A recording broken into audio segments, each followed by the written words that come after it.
Hi there, and welcome to another episode of the Astartes Anonymous podcast, where today we're exploring Warhammer 40k 10th edition with none other than the incredible Tactical Tortoise 40k. And if on the off chance you are unaware who Tactical Tortoise is, he is simply one of, if not the best content creator in the 40k tabletop gaming space. He is in equal parts personable and knowledgeable, and we are very lucky indeed that he is lending his voice to today's episode as we attempt to discuss and maybe even fix Warhammer 40k 10th edition.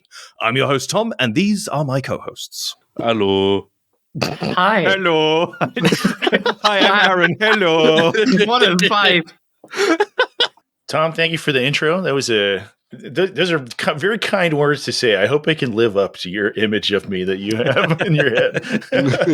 It's only in his head, don't worry. Yeah. Maybe we can share in that delusion. That'd be nice. I'm perfectly neutral at all times. Well, we're discussing 10th edition today, so there will be some delusional conversation. I am no longer neutral at all times. It's fun because I don't think a lot of... I don't think, honestly, I've never been of the mindset that most of the 40k fan base has actually been into or ever even played the game. I've always been of the mind that it's always just been a tiny subset of must be less than 10% of people who are into 40k have ever played the game, right? I think that's about right. Yeah, I think it's 10. This horrifies me. But it's so crazy though because it's just so core to everything. I know the lore is the biggest one. You know, everyone cares about the lore. But it's so crazy because as today, not just today, but the last week or so, as we've seen with Secret Level and before that Space Marine 2, this huge new influx of people getting into the setting and getting into Warhammer in general. The game is now going to have even more people playing it than ever before. So I think now is a really good time to be doing a silly episode like this to discuss, the actual game, to discuss 10th edition. And, even though we're going to bring up some flaws about 10th edition today, one of the things that 10th edition has done quite well, in my opinion, is be a good place for new players to get into the game, So yeah, anyways, before we get into the big meat of it, shall we have a look at our models of the week? Yes. So is that all we're getting out of you today, Aaron? Variations on how to say the word yes. And hello. And hello, of course. Should we make a soundboard? Shalom. In fact, we don't even need Aaron anymore. We can just use the soundboard Aaron. Just AI generate my voice to various greetings. AI generated Aaron from now on. Yeah. Okay, right. In a pinch, Absolutely. If it doesn't show up.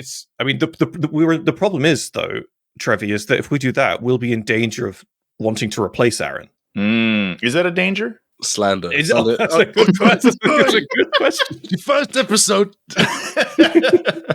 I'm coming out swinging. Look out.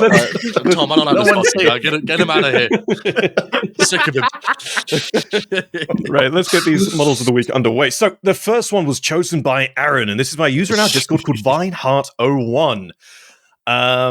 And he simply wrote in his post, "To infinity and beyond." Aaron, I was going to ask, why did you select these cursed things? But I think I know why. But do you want to tell us anyway? Well, just fucking look at them. Okay, that tells you all you need. At first, I was like, oh, it's a funky looking, I didn't read the text, I looked at this. I was like, oh, it's a funky looking loyalist harbingers. White with the green, cool. Yeah. And then you zoom in a little bit, it's like, oh no, wait, they're all Buzz Lightyear. Wait a minute, they're all fucking Buzz Lightyear. And they're lovable. This little homunculi going about their day. It's the like one when in you see... The one in the Invictus is my favorite. I love that. When you see the whole army stood back as a tabletop force, the colors pop so much. They look so good. But the problem is, when you look at these photos, Lackey, do you want to put a close-up one of the faces on the screen now, please? If you look at one of the faces... Yeah, can you put an ominous tone behind it? It's Dark Souls music. Directly into the eyes. Slowly zooming in, turning more red as a filter. Yeah. This is a single-celled organism. It's a hive mind. I'm convinced this is a hive mind. But they're so happy, though. What I find really funny about this is it looks like roughly about 2,000 points, possibly on the dot. Imagine turning up to a competitive tournament and getting steamrolled by these fucking guys. You would quit the hobby. You're done. There's no recovery from that. I would. turn up to the LVO and you get sent to infinity and beyond, and that's just it. You travel 11, 12 hours from the UK to LVO, get your super competitive Iron Hands list, and you get fucking annihilated by White Scars, Buzz Lightyear Marines. Damn. Absolutely terrifying. Yeah, thank you very much, Vinehart01. They're disgusting, and I love them, and they're disgusting. He's got. Can we talk about how he has like custom decals on the vehicles for the Star Command Space Cadets? Oh my god, and he also has like a laser cut like for Space case. Rangers logo for his case too. Like it's not just the army; it's a presentation. It's a whole experience. It's powerful. Do you reckon he rocks up to these events in Buzz Lightyear cosplay as well? Yeah, for sure. I think he has to. In order to check line of sight, he uses the little like wrist mounted laser. Oh my god! No, so the Buzz Lightyear cosplay reminds me of something. Recently, I was at Comic-Con, Manchester or Birmingham. Yeah. And at the after party arcade place, which is like a 10-minute walk, there was a guy in like a full, probably a couple grand costume, like cool cosplay of Buzz Lightyear, like massive suit, like a Space Marine level. It was him. Bulk. There was him, but he was drinking all by himself, solemn on a table. Oh, no. And me and my buddies were like, oh, Buzz has got no friends. Oh, no. What happened to Woody, man? Shit. The recession really hit Star Command hard. Like, that was this guy who lost the LVO first round of these guys, man. Like, that's really, really wonderful. Vinehart01, excellent stuff. Thank you so much for posting that in the Discord. They are cool, absolutely, unbelievably liminal. Thank you. Right, moving on. Liminal. Moving on, we have the one that Zarek has chosen. Zarek has chosen a model by none other than, once again, making a reappearance in the Models of the Week segment, Triangular Box. Love that Zarek, guy. would you like to tell us why you've chosen Triangular Box for his 4th or 5th appearance in Models of the Week? On the matter of Triangular Box, I refuse to comment. However, this model is incredible. It evokes a really lovely kind of... It's a little bit goofy, campy horror. Yeah. And I really, really like it. The screaming skull that's all fractured. The way that OSL's been used to kind of enhance that sort of necrotic feeling by lighting bits of it from below. And those little green stuffed fingers look so disconcerting. I adore it. Some sort of Legion of the Damned knockoff / reject. He looks good. I like him. Yeah. Well, you got all the pink. So if you turn around and see the back of the model as well, you can see the pink sort of emanating from the vents too. Yeah. And that really does it. But I've just noticed he's got a purity seal as well. So it's certainly more like an impurity seal. Wow. Yeah, absolutely. But it's certainly one of those. Is this a third-party model, or is this just an older Space Marine? I think it's just a tactical Marine. It's just a tactical Marine. Yeah. It's one of the new Mark 6s. That's why the purity seal's there. I think it's something about the color, and now he's leaning over. It's just thrown me off. I spent too much time around Primaris. I spent so much time around Primaris, I forgot the Firstborn were even a thing. It's also like up on the does, don't worry. Too. And then the like you can angle the torso forward on those models because it's a separate piece. Oh, because it's just a torso sort of ball joint, pseudo ball joint, like kind of. Yeah, exactly. Yeah, no, that's really wonderful. You're right. The hand is kind of sickening. You wouldn't want it like you can almost sort of visualize it kind of sliding those sausage fingers down your face, can't you? Get a little bit too close to him. It reminds me of that really cursed image of is it Charles's like sausage fingers? Charles's sausage fingers. Do you mean the king? Go. Yes, the king. You mean the king's sausage fingers? Have you not seen them? They are. Let me grab them. Are we insulting the monarchy on podcast now? He doesn't listen to it, don't worry. He's not my king. You don't know that. I'm not my king. You don't know that. I just Googled King Charles sausage hands. Oh, yeah, no. Yeah, so just for reference, just to put on the screen. No, Lackey, don't put this on the screen. Let the audience Google put them on the screen. It's God. Nothing inappropriate, but look at those monsters. That's what that man's packing under his armor. Look at that. God, it's King Charles with a plasma gun. It's just him in power armor. Like Queen Liz lived before Charlie, time. put it down. Time. That's absolutely horrific. But no, once again, Triangular Box. I mean, I'll just say this to Triangular Box directly. Your models never fail. I think your Blood Ravens you were working on a little while ago, absolutely immense. It's nice to see that you've sort of abandoned some of the clean, more heavy metal style for something a little bit more grotty, a little bit more grimdark. Great, exceptional model. Right? Does anyone else have anything else for Triangular Box, or shall we move on? I'm really impressed by I think just the eyes and the little nose hole. It looks, looking at the photo that they have sort of dead on, that it looks like you're seeing all the way through the skull, although obviously that's an illusion. So obviously, no, it's great. Very well executed on the lighting. I think the way he's done it as well is, I may be wrong, but I'd almost be willing to bet that some fluorescent paints may have been used here too, just to enhance some of that contrast a little bit. It just looks really, really great. So wonderful job, Triangular Box. Let's move on to Trevs Pick. Trevi, you have selected a model by Sorakami, and Sorakami has created a Black Shield's Leviathan Dreadnought. Do you want to tell us what about this you loved?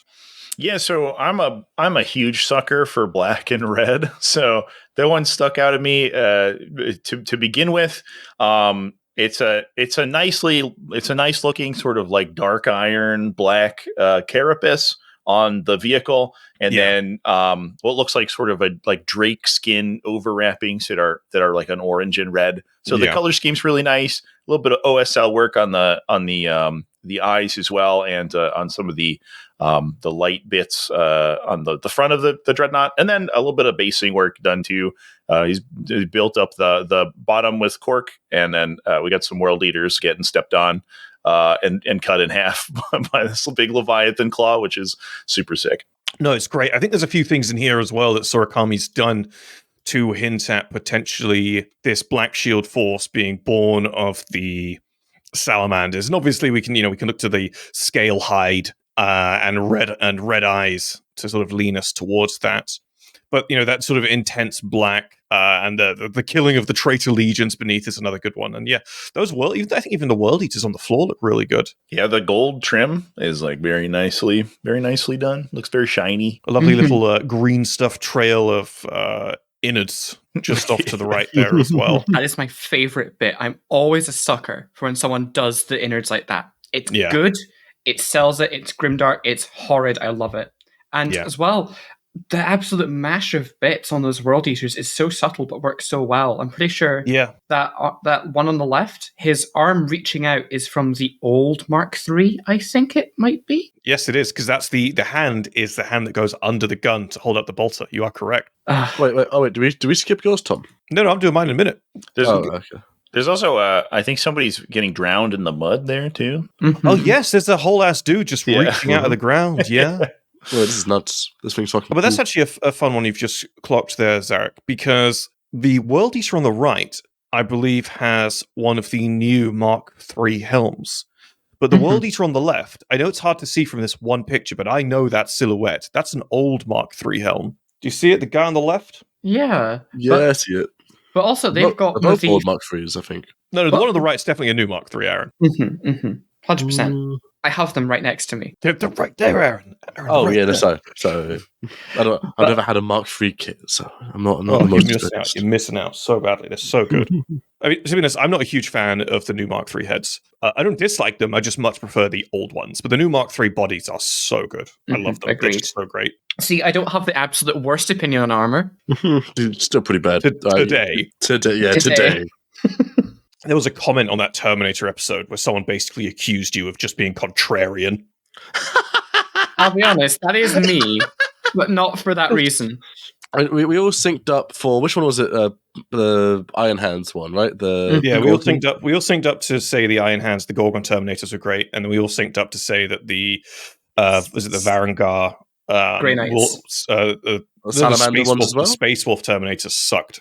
I mean, that was it. No. Zarek defended those ones. She's not free of sin. Oh yes, because they didn't have a gorget and they didn't have helmets, and somehow Zarek thought. Anyway, so moving on. Yeah. character design. For context, Trevor, we did a Terminator Armor episode a while back where we realized that we truly had some unfiltered dogshit opinions, and they let us know that we had some unfiltered dogshit opinions. And by dogshit opinions, I mostly mean Zarek. Definitely all Zarek's fault. 100%. I had some Tartaros defenders in the comments. Weakness. Right, moving on to the final model of the week. This one was picked by me, and this is by Secret Muslin. And Muslin has given us a wonderful classic heavy metal Dark Angels Ballistus Dreadnought. So the reason I picked this Dreadnought was kind of for two main reasons. The first is that I really loved how good and how classic the heavy metal was. It's perfect. I don't know if it's like quite GW standard heavy metal, but it's close enough. But the real thing that makes this model real special is the freehand work on either side of the weapons. On the las cannon side, it's just a simple line and a wing set. But on the missile side, look at this. Look at this. Put this on the screen. The skeleton holding the lightning bolt. Oh, it's so good. It's so cool. It speaks to me of those old second edition banners we used to have. It's so evocative of that feeling.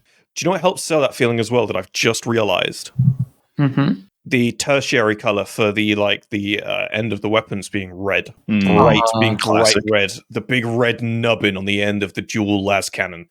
And the edges around the ballistus missiles. It just looks really, really great. This is by Secret Muslin. The base, again, classic, little bit of barbed wire. That lovely sort of sandy ground to contrast the green and the red. Yeah, excellent job, Secret Muslin. So that's all for our models of the week.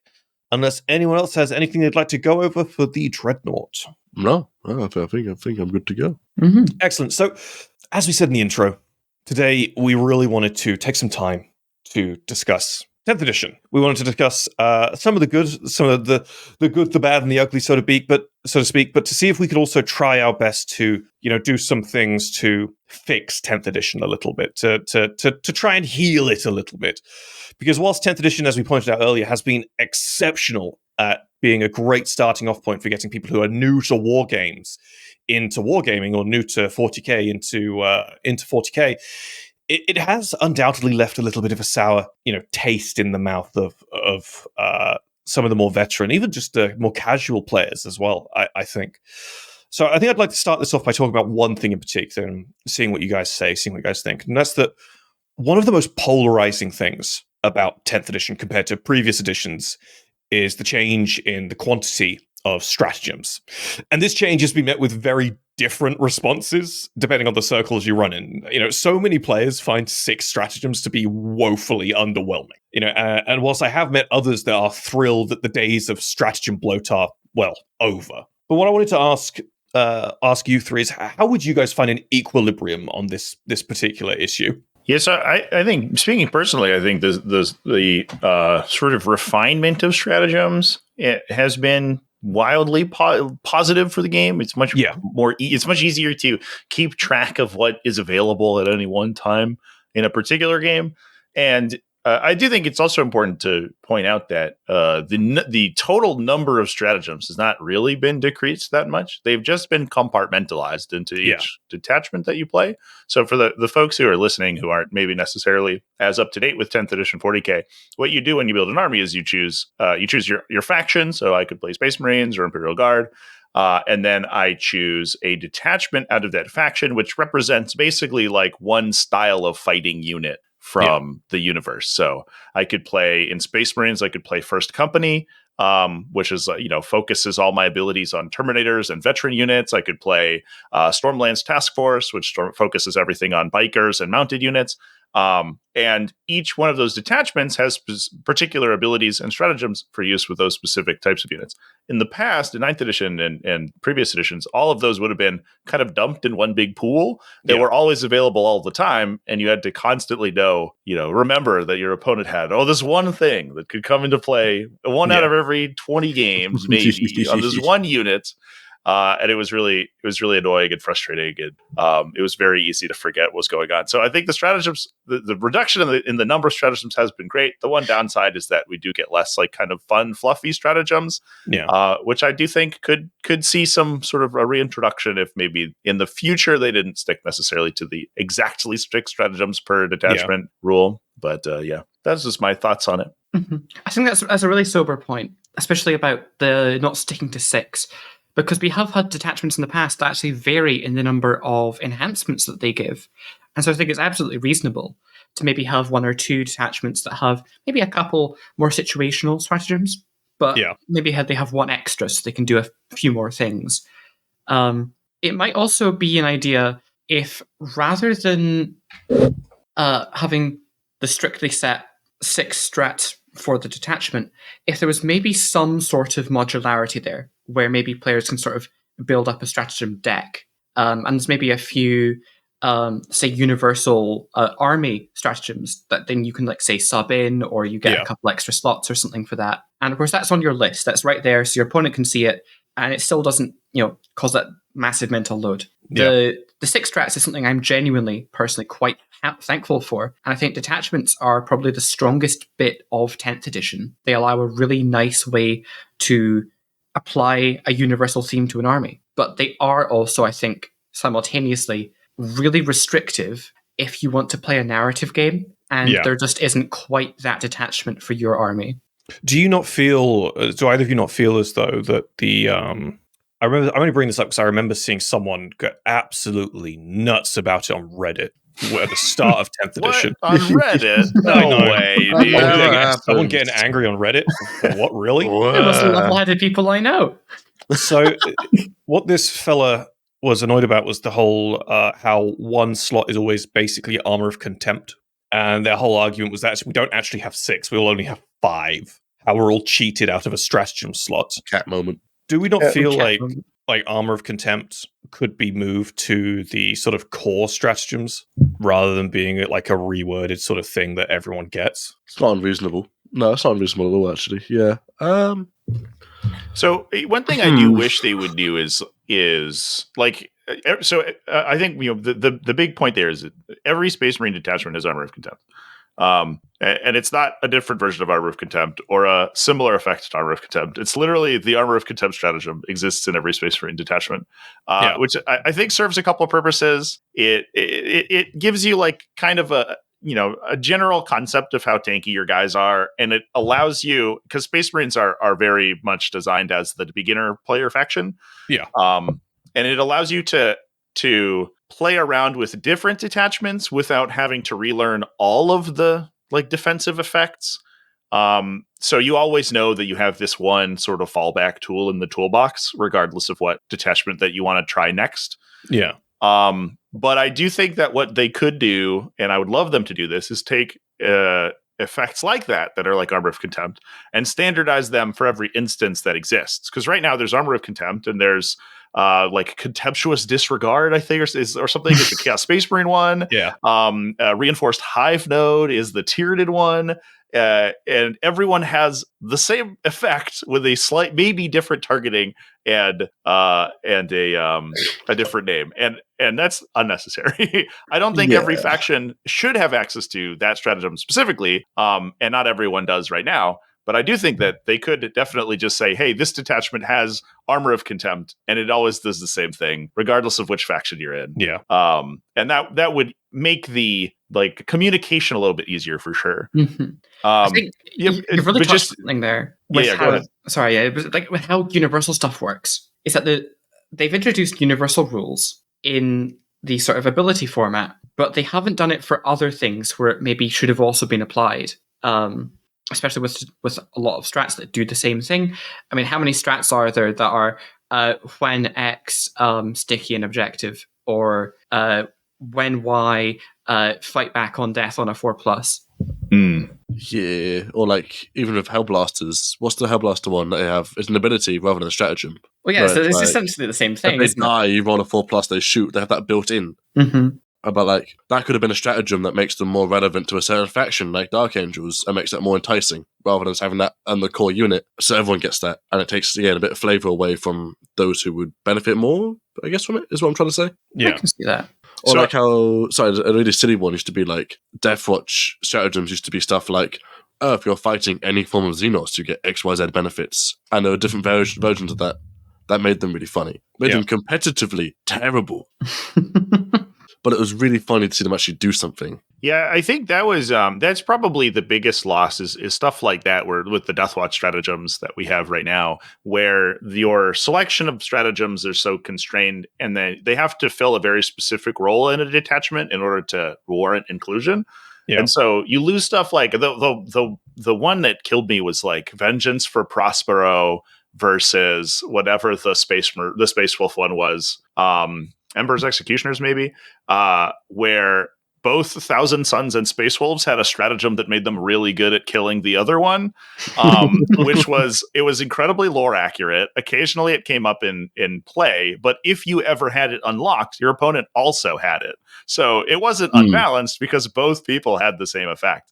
And, I think that there's definitely, there's a space for maybe every faction gets one or two of those, and one basic stratagem like Armor of Contempt that just get applied on top of the detachment stratagems that they have. Yeah. That I think would do a lot to like further that the marriage between lore and the gameplay. Mm-hmm. Oh, absolutely. There was in 8th. There was a bunch of those. It was Death to the False Emperor, Loyalists versus Traitors, vice versa. There was the really funny Eldar one, which was specifically against Sineshi demons, which was probably the worst one you could ever see. It's so specific, but because as we all know, Sinesh has no models. But to be fair, I think the best example from the previous few editions of abilities like that was one that Chaos Demons had in 8th edition, where it only worked if they were fighting Grey Knights, because Grey Knights innately had a bunch of bonuses against them. Yeah. And this was essentially like a unit recycler stratagem for 2 CP, and that made demons actually be able to have a really fun, fluffy time. But that's the sort of fun that you don't get to have in 10th edition specifically because of how it's been ordered with competitive play in mind. And I guess I'm moving towards what's probably going to be an incredibly contentious topic. But I think that 10th edition is very emblematic of 40k's shift towards a competitive format rather than a narrative format. It's funny you say that, because someone said to me quite recently, it might have even been you, but I don't think it was. Someone said to me quite recently that they like 10th edition, but the problem with 10th edition, and this is someone who's played since 4th, I think. I don't think it was you, actually. No, I think it was. Was it Var? It might have been Var. Oh, gosh, I don't know. She's a Longbeard, as she wants to be referred to. A Longbeard, yeah. We're all beardlings, aren't we? Yes. Yes. But I think the idea was that 40k 10th edition versus every other edition, even 9th edition, 10th edition feels so much more like a good tabletop war game and less like a good Warhammer war game, because there's so much fluff or optional fluff that used to exist no longer exists. And I think that segues really nicely into the next sort of big point I want to talk about, because this is actually my personal biggest gripe with 10th. I know it's Aaron's biggest gripe with 10th, and I know it's a bunch of other people's biggest gripe with 10th as well. And that's that, as someone who loves to kit bash and homebrew, right? Oh, yes. The absolute decimation of character customization has caused me a big problem. So much so that instead of even considering making models to apply customization to in-game via the enhancements, I've now spent all of 10th edition making homebrew characters to instead proxy for actual characters in the lore. Yeah, back when you were making your rules, you used like 7 different exactly, yeah, chapters for different characters. Exactly. Well, it's the thing. Back in 8th edition and 9th edition, it wouldn't be loads of customization, but you'd have your warlord traits and your relics and such, and you could very easily. I remember I think it was in 8th. I can't remember if it was in 8th or 9th, but I remember wanting to do a Gravis Tech Marine, and someone saying, "Oh yeah, there's a relic for that. There's a relic for that." It doesn't make him Gravis, but it gives him the same toughness or something. It gave him the same toughness as Gravis. So for gameplay purposes, you could make a Gravis Tech Marine, and it would feel like that. And I thought, okay, well, this is a nice, nifty thing I can work around. But in 10th, it's so limiting. It's gone to the point now where I've got, instead of because I'm sorry, Trevi, I play Dark Angels. I'm terribly sorry. What kind of Dark Angels though? Are they beige, green, or black? Oh no! I mean Dark Angels rules. I homebrew. Oh no! Oh, that's even worse. Oh no! That's unfortunate. So I've got at the moment now where instead of wanting to make a cool custom Dark Angels captain, I've just got like 4 different models to proxy for Azrael. And I feel like back in 8th and 9th, that wasn't an issue for me. If I wanted to make a cool dude and be like, here's my cool dude, here's Captain Cool Dude TM. I could play Captain Cool Dude TM, and he would feel like the one and only Captain Cool Dude.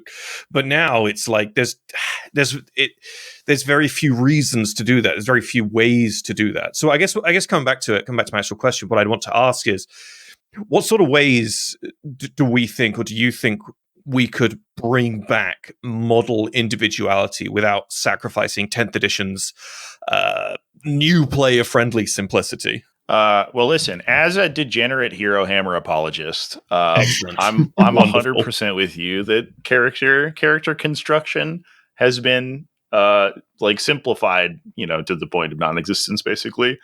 Currently, so the current system, to elucidate for people, is that each detachment has up to 4 enhancements, which you pay points for, which you can apply one of them to a character, and it does something like give their unit a bonus or give them better fighting or better survivability, whatever. They're all kind of bland and mostly are sort of mechanical gameplay rather than thematic. They usually perform some sort of role inside the detachment to make it like combo better or work with your detachment ability or something. But we've lost the relics and the warlord traits of the days of yore, where you could take a bunch of cool specialist war gear and a bunch of cool special abilities for your character and stack them together and do sweet stuff. Yeah, that's what I was going to go into before I had to hop out. Was back in 8th, and one of the only good things about 9th I know was that you could take a warlord trait on a character, then you could take another thing, a stratagem that gave them an extra relic, and if you give them 2 relics, then you could pay 3 command points for this incredibly stacked dude. You couldn't do that, Aaron. You could do that. You could can only give them one relic per model, overriding rule. No. Sorry. I forget not everyone plays salamanders. They could do that. Salamanders could take 2 relics, because I had a captain that 1v10'd a whole 10-man sanguinary guard squad and won. Because he had like the burning blade, he had extra toughness, he had like 3 extra strength or something stupid, strength for the Andrew or whatever it's called, and he was just slapping. It was 2s on 2s, hit rune, dead, no save, didn't get anything. Do you know you just don't get that satisfaction anymore, because it's like, Do you know who else got absolutely obliterated by this? It was such a niche thing, but you used to be able to make dreadnoughts characters. Mm-hmm. Well, Iron Hands. Right. I miss back for Custodes now. They stole all the character dreadnoughts. They did. You detachment. That's the whole gimmick. And here's the wacky thing. The only dreadnought in their codex is that horrible monopose Contemptor. But obviously it's meant for the Forge World stuff, but it's odd to see them designing expensive resin, the detachment for sure. Expensive resin, yeah. Or cheap resin. If you know where to look.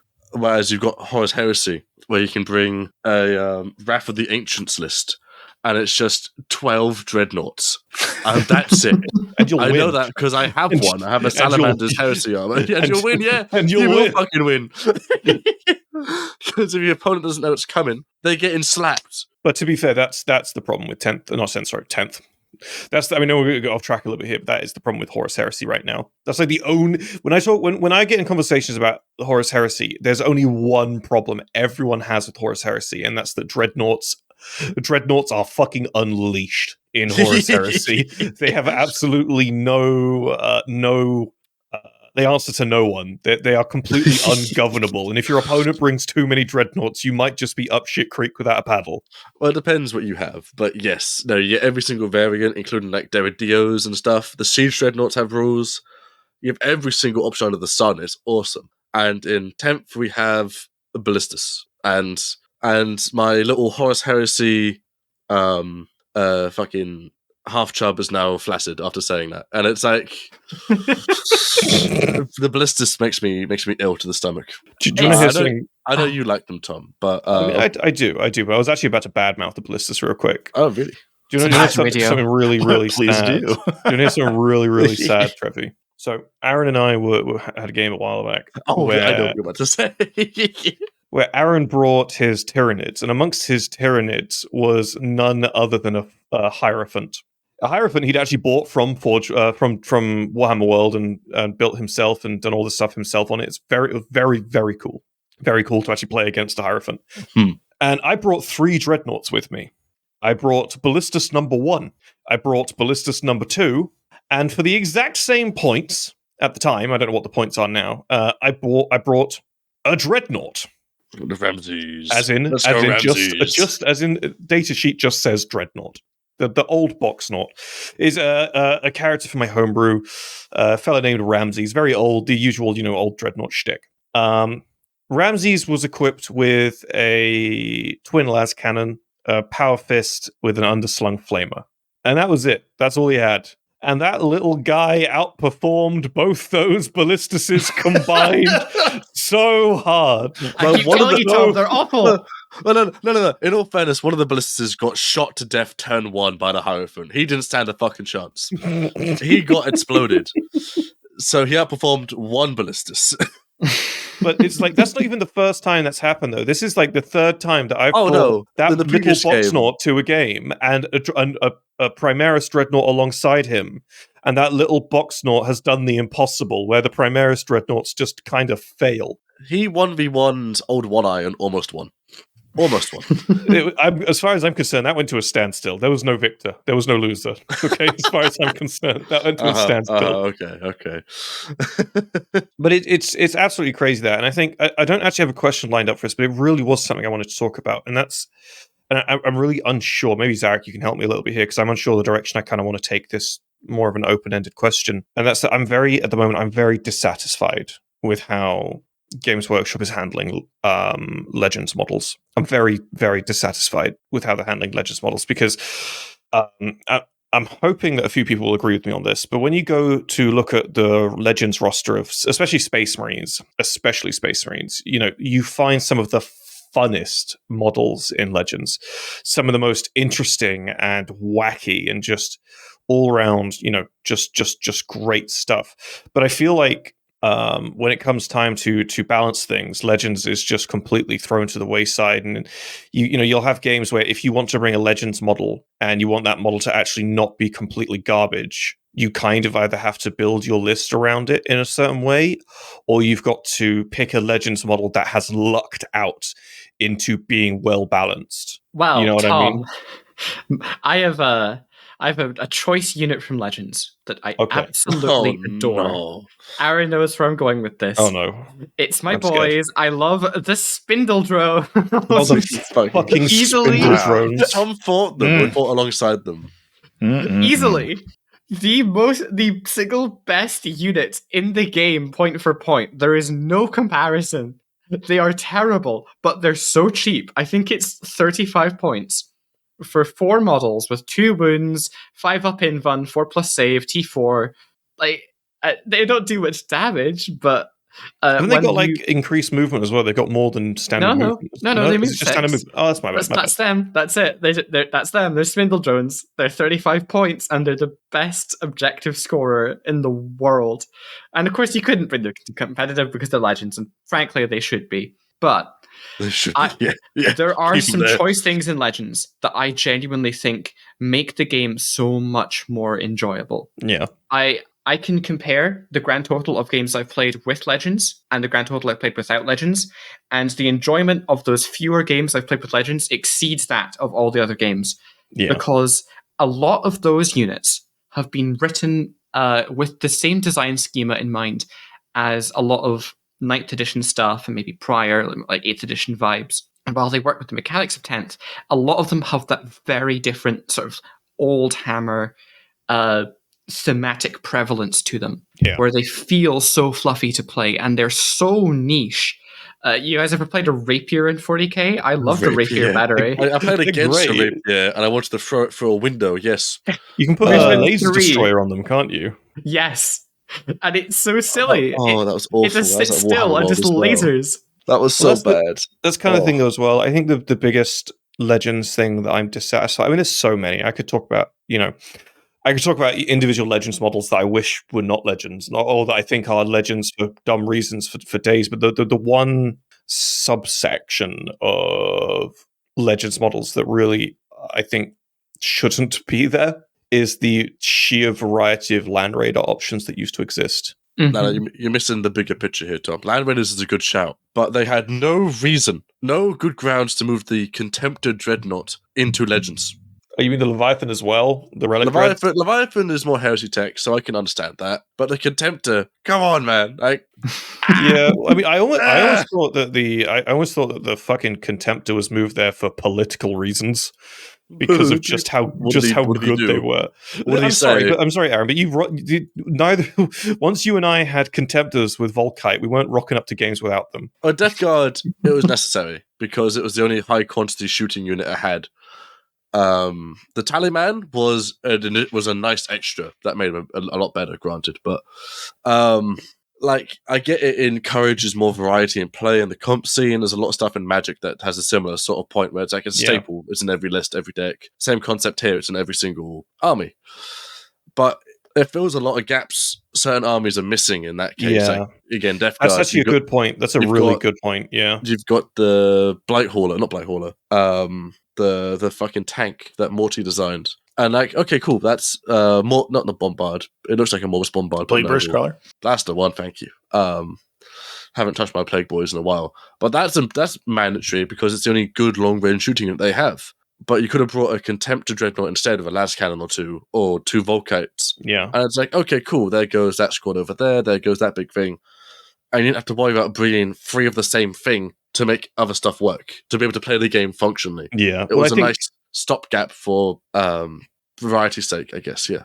No, I think that's a really, really good point, mate. I think that's a really fucking good point. And I think that's why when we get those rare opportunities to play, there is like, oh yeah, can I play this Legends unit? And I don't think either of us have ever turned down a Legends unit. It's similar with the Land Raiders as well. Because I remember there was a point in 9th edition, it was near the end of 9th edition, and I was sat there looking at because off the back of the Volkite Contemptor, right? I was looking at doing something very silly. Do you know for an Iron Hands list, of course, do you know what the Land Raider Achilles is? Yes, I do. Is that the missile launcher one? So the Land Raider Achilles is very funny. It was a Land Raider on its front weapon. The big armored one, right? With the quad gun? Yes, yeah. Excellent. But more importantly, so it was a big old Land Raider. It had the extra armor on the front, and it also had a quad gun in the center. But more importantly, were its side weapons. Its side weapons were Volkite calivers, exactly the same as you could load a Contemptor Dreadnought with. So the idea that I had was, in theory, was to build one of those cracked Iron Hands lists that revolved around 3 Volkite Contemptors, but instead using 3 Land Raider Achilles. Because of just how fucking stupid that would be. It would be. People haven't realised Tom is a terrible person. Just in case you're tuning in now. It would have been great. It would have been amazing. It would have played the exact same way as the Contemptor list, except your Contemptors were now Land Raiders, and they were much more durable, and you could carry people in them. It would have been hilarious. I'd have loved it. We've been singing the praises of Legends, but my God, they did cause some problems in prior editions, if I recall. I demand you bring evidence to the court. Well, I think you guys have been talking a lot about them. Oh, Contemptor Dreadnoughts were so good. I didn't even have to take Plague Burst Colors. Yeah, that was the problem.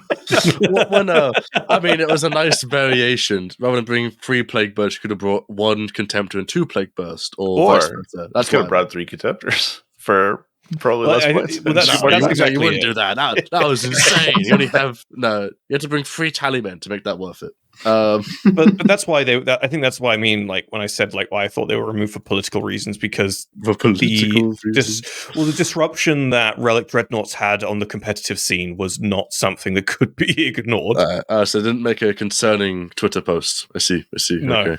No, they did not. They had some really Contemptor Dreadnought had some really problematic views back a couple of years back. I mean, they could have just nerfed it. Yeah, I mean, they could have just nerfed it and not removed it into Legends. I think that was a little bit of excessive. Well, I think that's the thing as well, though, because there's obviously been the removal of anything hyper customizable is now kind of gone, with the exception of the occasional heavy stubber you can slap on the side of a Primaris tank. You know, I think it comes back to our last point. Why is that an option? Oh god, we're not having the heavy stubber conversation. It's the best 5 points you'll ever spend. No. It's free, I wish it was 5 points. It's free. You get them for free.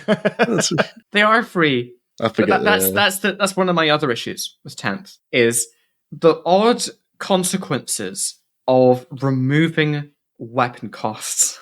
Yeah. I think this single-handedly is what I think defines this edition. And especially among my Imperial Guard friends, I know it is the thing they hate most.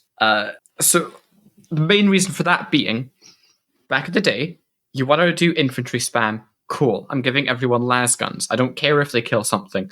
Yeah. I just want more bodies. It's going to be funny. I'm going to field like 100 models as like a paltry offering, and then I got my tank support. They'll kill things. But as a consequence of this, those squads now cost more. And so, you're obliged to take the special weapons. But when it comes down to it, all that's actually going to do for you is slowing the game down. And occasionally you'll get a lucky hit with a Melta or something. But how would you... This is the thing, right? Because you know why they've done that. They've done that for simplicity's sake, So how would you fix that issue whilst keeping 10th edition simplicity? I would reintroduce conscripts. Easy fix. Make conscripts a unit again. It's so easy. So we're on about 2 different things. So obviously you're talking about specifically Guardsman and how Guardsman can interact with the game and make waves on the table. That's fine. I think what I mean though is moreover that issue of equipment costs for units no longer being a thing basically shoehorns almost every single unit's options, because very often there is a situation where you're going to look at a unit and go, that is objectively the best thing to take, unless for some reason, the amount of times that it's a case of like, that is the best thing to take unless for some reason my opponent is going to bring 200 guardsmen, or the fact that if something has an option for the vehicles, for example, if a vehicle has an option to take something or a las cannon, it's never taking something. It's taking the las cannon. And so it's almost like the illusion of choice has been quite a prevalent thing in 10th edition. Yeah, I think that there's a little bit of work to be done. And it feels like the design of the game is kind of like progressing to this point. Yeah. But an interesting part of kind of the history of 40K is that at its outset, if you've ever gone back and read Rogue Trader, like the OG rulebook, it's fascinating because it says it's a tabletop board game, but it's not. Yeah. It's a role playing system. It has a GM, and you can you could like level your characters. So there's a bunch of these environmental effects, and you play through like GM constructed missions and stuff like that. It's a role playing system. And so if you take a system like that and almost across the board, right, those use this like some sort of role playing mechanic where you have a personal like statistic that's then modified by a weapon when you're attacking, right? And that's sort of like this kind of atrophied organ that's this vestigial organ that's kind of within the DNA of the game. And up through last edition, a model had a ballistic skill that they would use when they shot their weapon. And each weapon had identical characteristics. If you shot a bolter, it was always a bolter. It was always strength 4, like AP 0-1 damage, 24-inch range, rapid fire. And they're getting away from that, and we're like an iteration or two away from weapons, like the physical weapon that the model's carrying being divorced from the exact stats that it has. And I think that this is like a growing pain that the game's going through right now. So for example, right, let's say we have a tank and it has the option for a las cannon, right? It could take a las cannon or it could take a heavy bolter. But as you said, you're never going to take a heavy bolter ever, because las cannons are more useful. They're higher strength, they're higher armor penetration. They're in most cases better at shooting almost every target, unless it's like literally a guardsman or a grot or something. But what if the heavy bolter mounted on your sponsor or your hull weapon point on your Lehman Russ had different stats? What if it wasn't strength 5 AP1? What if it was more shots? Okay. What if instead of taking on your tank that has 2 sponson weapons and the option for something else, what if it could select one of an option of weapon arrays, where it could have the anti-tank weapon array where it's meltas and stuff and it's a bunch of big anti-tank shooting, or it has the anti-infantry array where it's a bunch of anti-infantry shots. It's like 4 times as many shots and they're all great. It's similar to what's happened with the gladiators. Right. Yeah, where they have like sort of bespoke weapons for, like, they have different loadout, but their weapons are also non-standard, right? Yeah. And I think that's the direction that the game is going. And I know for some people that will be, they'll be sad, right? Because we'll lose, like, a heavy bolter is always a heavy bolter, and I remember what a heavy bolter does, but that one might be different. But on the flip side, then suddenly we don't have this issue where all of your weapon options are always locked in all the time. Like a Lehman Russ weapon sponsor mount is literally always a multi-melta. It's never anything else, even though there's like 5 different options in the kit. What we need to do is the game needs to divorce what those weapons do from what they, look like. The flamers on a Lehman Russ should maybe be upgunned. The meltas could be combined and have a different profile. And then, like, I think you also, to some extent, you get a little bit more accurate representation of how the unit would operate in the actual battlefield too, right? Where it's less about putting exactly the most optimal weapon selection on versus like kitting your vehicles to a particular role, which is generally speaking how they're going to be optimized were you to be loading them out for an actual battle. And I think the same thing happens with the infantry squads too, right? We just talked about all the infantry in the game getting special weapons and heavy weapons for free. But if we are to look through the lore, right? A tactical squad always has a special weapon guy and a heavy weapon guy. Yeah. But in the past, they literally never had that. You would buy a flavor if you had points for it. But why? If I don't need a flavor on my guy, it's not gonna, why am I gonna add that? So your tactical squads would always be 5 Space Marines. They would never be a tactical squad. But now they're a tactical squad because they have all the correct weapon options. Yeah. And so I think there's swings and roundabouts for all this, this like sort of style of design that the game is moving towards. But I do think that there is a universe where it ends up being very beneficial.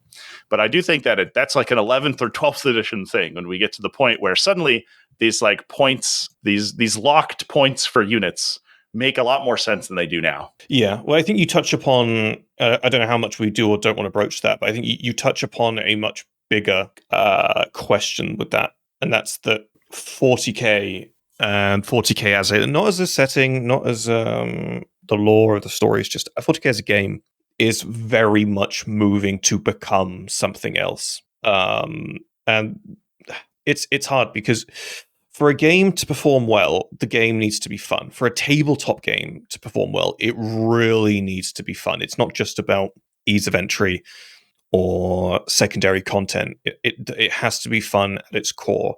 And I don't know if you were reading or saw the rumors a while back about how I think that's from a fucking 4chan post about how Games Workshop may have wanted 40k to become a game where people could feasibly own forces from like most armies or lots of different armies, and be able to play those armies singularly rather than having a singular army that you could play in a bunch of ways. And so the thinking has to be that, that someone somewhere at GW has decided, no, this won't just sell better, this will be more fun and people will enjoy it more. It's just really difficult because then this comes back to that big question, because it's going to alienate a lot of the old guard. I mean, I know someone who is like the extreme version of what we would regard the old guard to be, and he hasn't played 40k since 4th edition because he saw where it could just be a bitter individual, but he says he saw where it was all going and didn't want to partake in that anymore. So it's really difficult. I mean, because we can all turn around and say we just want to make sure that our game is fun and that the time we spend playing it is fun and that we have fun with our peers. But I think a lot of us, myself included, really need singular investment. We need to be able to do silly things in our games. We need to be able to. I know Zarek will not play. I'm going to talk like you're not here for a minute. Hi. Zarek will not play 40k if she can't fuck around. You're Zarek right. I won't. Zarek will not play 40k if she can't do something that's really fucking stupid. Tell Trevi about your fucking stupid, disgusting, fucking dumb ass, absolute cancerous, pissy fucking Valkyrie Death Watch fucking shenanigans. Look, I've played this army with great success. It's 2 Valkyries. Normally, I'll load it up with Tempestus Scions. I disliked Aquilon, so I'll play the normal ones. I'll also pop an Inquisitor in there for fluff, because it is an Inquisitorial Air Wing. And I'll also bring a Corvus Blackstar with one of the Watch Captains and a big blob of Death Watch in them. I've played this list in a few various alternations in both competitive and in sort of a campaign-based narrative setting, and it tends to win. Mainly because I figure out how the rules work and then I just abuse them. But it's really funny because I love making a deadbeat unit like the Valkyrie work. It is also, for me, largely about making an army that has a particular theme and meaning to me, because you're talking earlier, Trevi, about how 40k has that sort of role-playing DNA in it, but I'd argue that's actually why it's been so popular in the past, is because it encouraged you to be a little bit LARPy with it. It encouraged you to think of your units and your characters and your squads not necessarily as typical wargame pieces, like the pieces you'd play with in a board game, but more as a personal army, something that you've kind of invested into as you naturally do when you build and paint these things. And everyone, I think, even if you're a purely competitive player who's not got much interest in the lore, you're going to make some sort of stories for your models. Yeah. They're going to have a saga. They're going to have like great moments they've had or horrible defeats. You're going to have the models that fail you every time and the ones that always pull through. And I feel like my little dreadnought. Yes, exactly. Actually, on that note, there's coming more on the loss of Tyrannic War Vets as a unit. Well, now you've got Tyrannic War Vets as a character. Yes, as a generic character for some reason. Love that guy. But I think you make a good point there, and that is. I mean, it's less of a statement about 10th edition and more of a statement about 40k and the direction that Games Workshop's moving in general. But you're right, and I agree with you. It makes me a little bit sad, but I think the reason as well it makes me sad is because, as you and Aaron both know, I've always been into D&D and RP, but very casually. And it's only been this year that I've really gotten into like my RP, like leisure RP, in a really big way.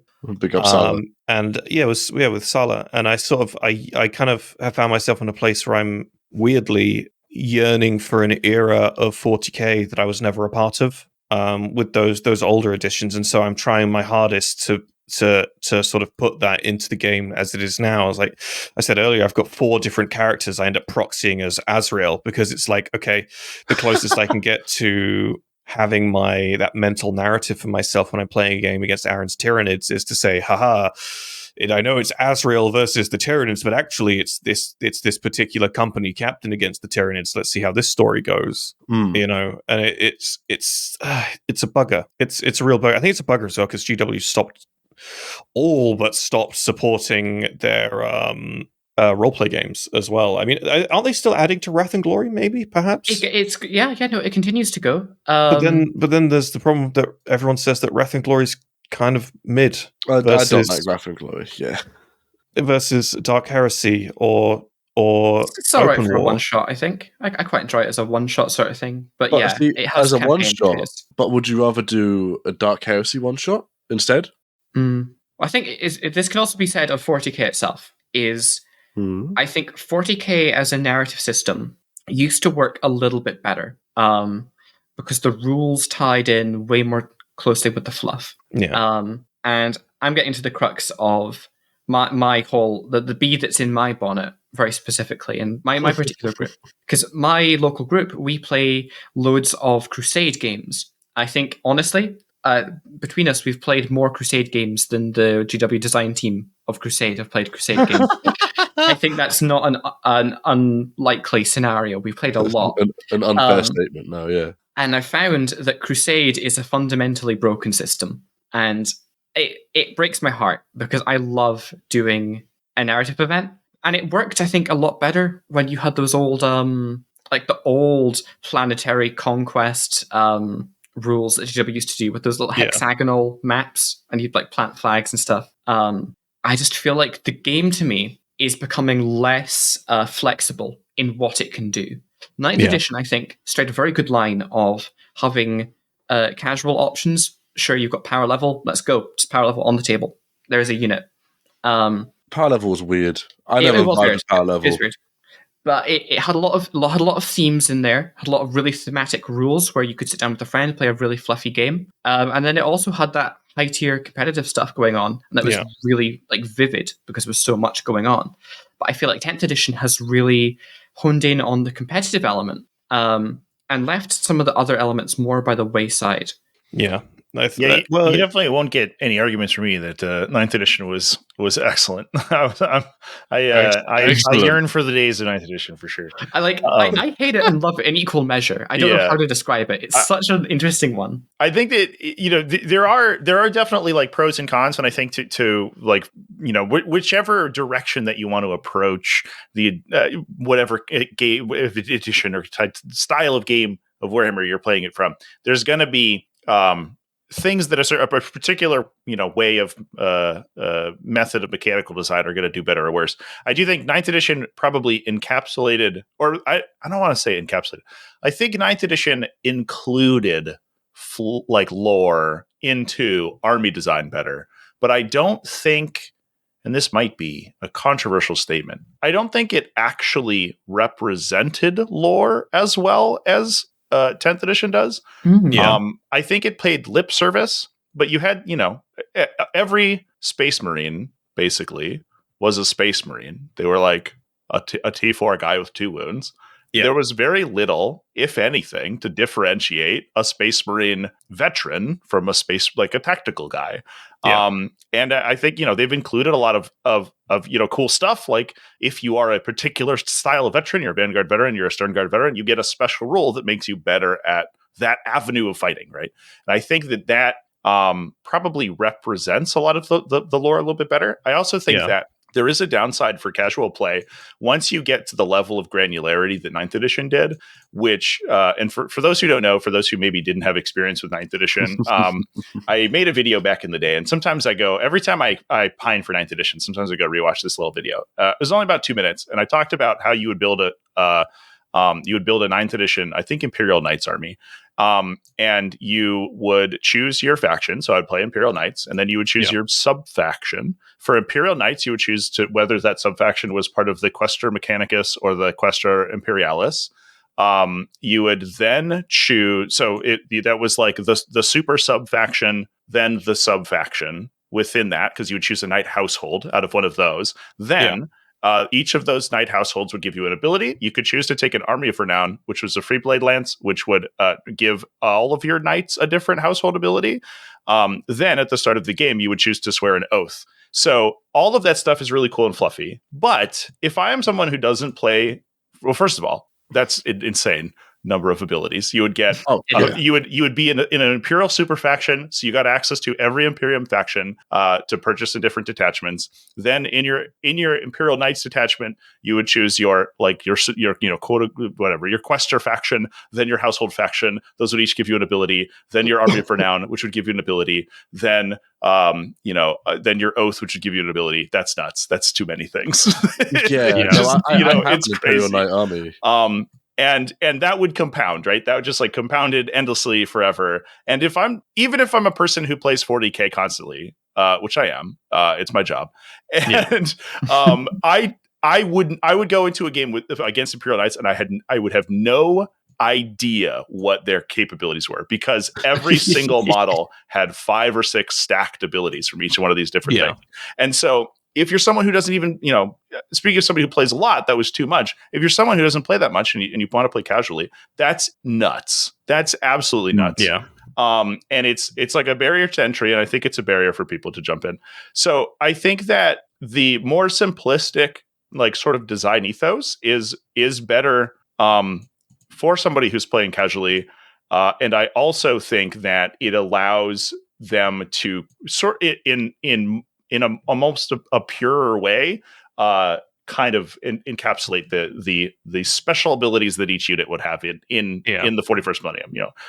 Special unit abilities, special abilities for using particular weapons, that kind of stuff. That's a little bit more straightforward, but Eradicators are really good at shooting at vehicles because they're a dedicated anti-vehicle unit. That's what they do. So they get bonus against vehicles. Okay, cool. We can just put that on their data sheet. It doesn't have to be a stratagem. It doesn't have to be a sub-faction. Yeah. And then we're good to go. And I think that kind of stuff is maybe not as exciting for someone who's super highly enfranchised, but I think definitely has its benefits to the community, who, regardless of what style of game you're playing in. Yeah. Now, everything you've said is very true, but it's not universally true. Here we go. Because I think there are some armies that 9th edition worked for and didn't.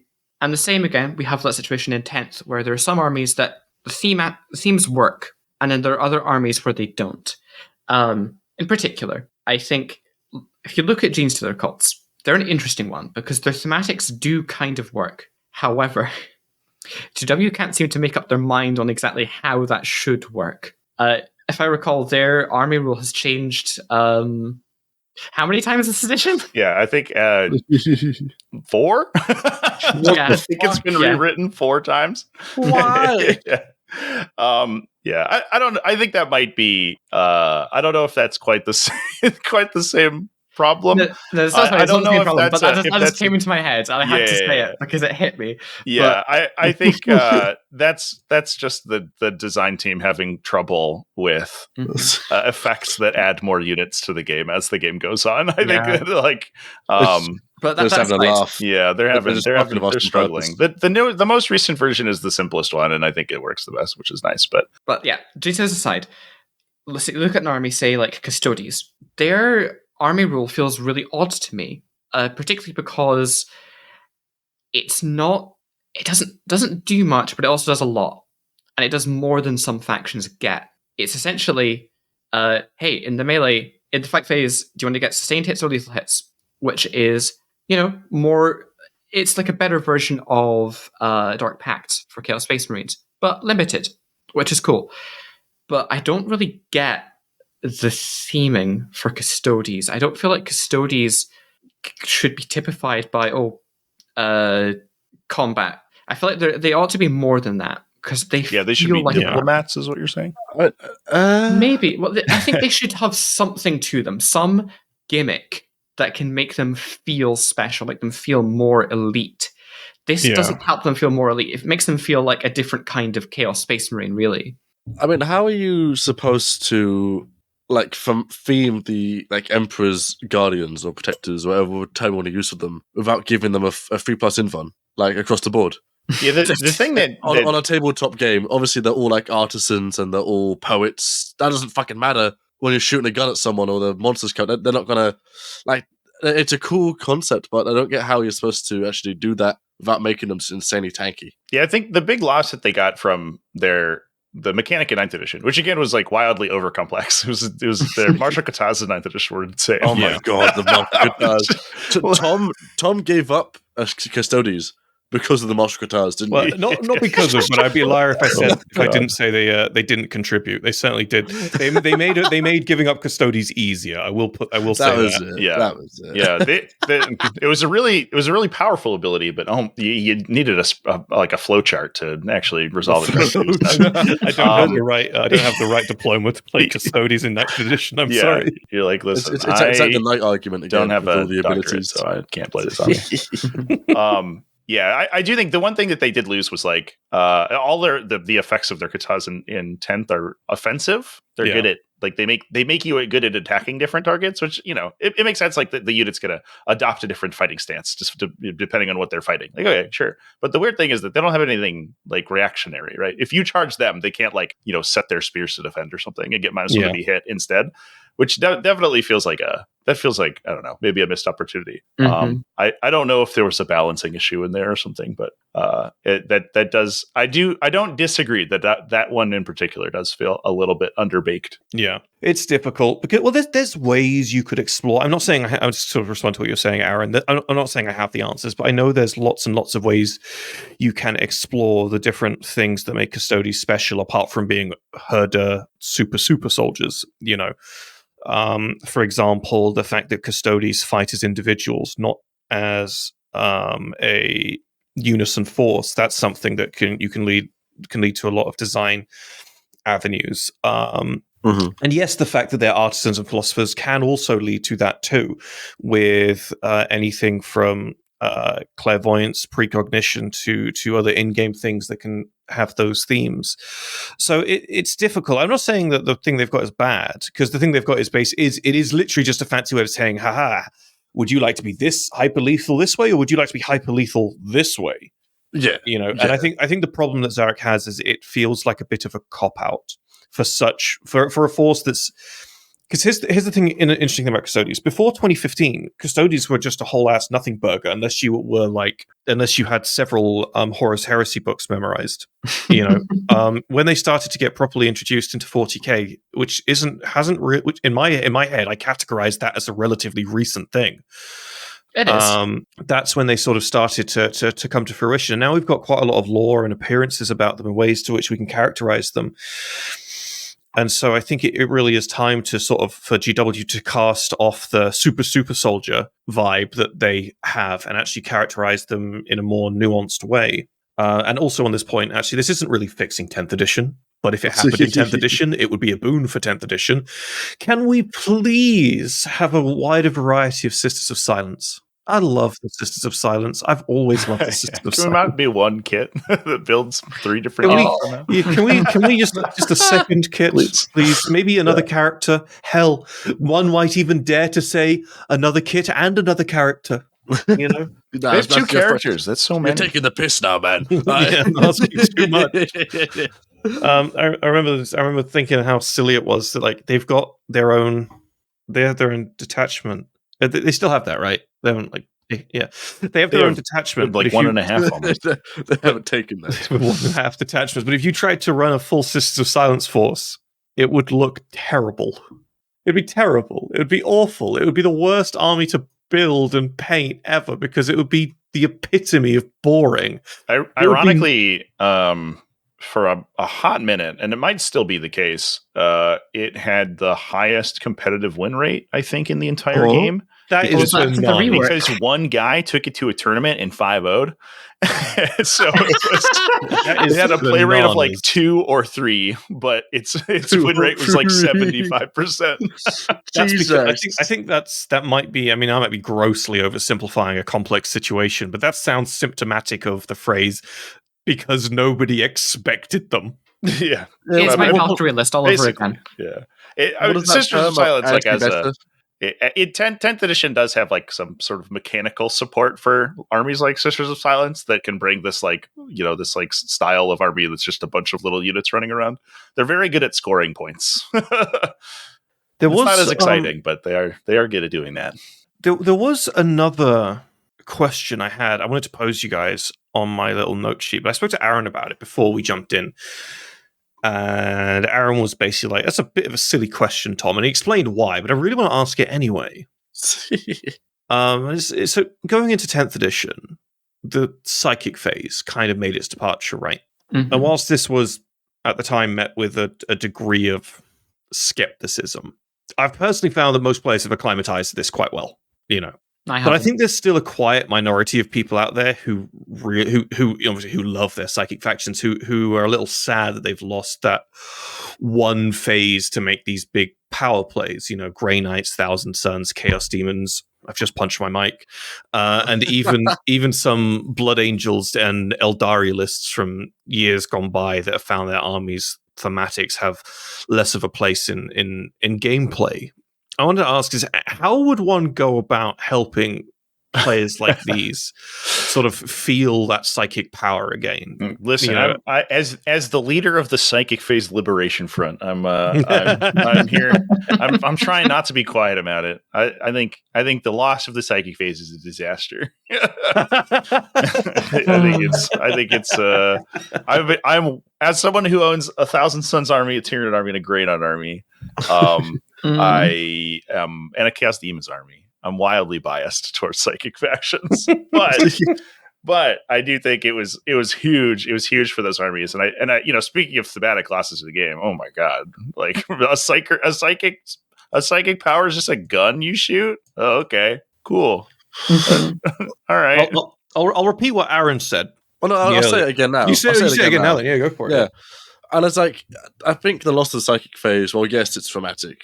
It's a bit of a placebo because you're still doing the exact same amount of stuff you would do beforehand. And I've played a biblical amount of 8th and 9th. And 10th is the least one I've played so far. So I've done psychic. I played the psychic phase. You're still doing the same amount of stuff. You're just doing it spread out across the turn in a more dynamic fashion than you would do all at once. Well, I think Aaron, you're wrong.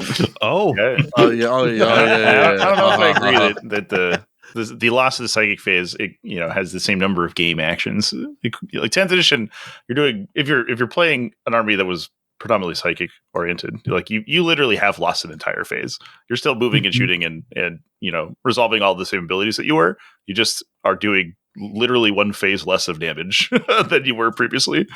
Well, here's the other dimension to it, is that with the psychic phase, there were dedicated mechanics for psychic interactions and to deny the witch. By having psychic armies... Deny the witch was a cool one. Actually, it was, yeah. Having psychic armies pair off in a way where your psychers get to have psychic duels that may or may not have a massive impact on the game was a really fun way of evoking that through an additional game mechanic. And I think it's actually what made 40k most unique from other wargame systems, because what other wargame system is going to have a dedicated psychic phase or a spell phase? I mean, some now have spell phases, but really, yeah, especially science fiction systems, right? Mm-hmm. Like Infinity's not doing a mind war between your psychic your space wizards, Yeah, exactly.